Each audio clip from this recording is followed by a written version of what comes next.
ఆకలితో ఉన్న రెండు దయ్యాలు మనుషుల వేషం వేసుకొని ఇలా మాట్లాడుకుంటున్నాయి. ఆ బావిలో నగలు డబ్బులు కనిపించాయి, కానీ ఈ రాత్రి అందులో దిగడం ప్రమాదం. రేపు ఉదయాన్నే వచ్చి తెచ్చుకుందాం. అది విన్న వీరయ్య, ఏమిటి, ఈ బావిలో నిజంగానే డబ్బులున్నాయా? వీళ్ళకంటే ముందే వెళ్ళి ఆ బంగారం డబ్బులు తెచ్చుకుంటా. ఆ ఇద్దరు అటు నుండి వెళ్ళిపోగానే వీరయ్య ఆ బావిలోకి దిగాడు. కానీ అక్కడ డబ్బులు నగలు ఏమీ కనిపించలేదు. కానీ అతన్ని దయ్యాలు చుట్టుముట్టాయి.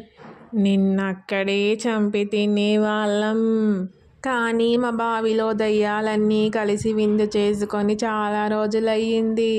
నిన్నీరోజు కలిసి తింటాం అని దయ్యాలు దగ్గరగా వస్తున్నాయి.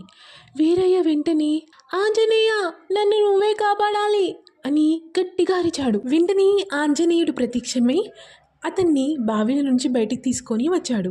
దురాశ దుఃఖానికి చేటు అని చెప్పి వెళ్ళిపోయాడు.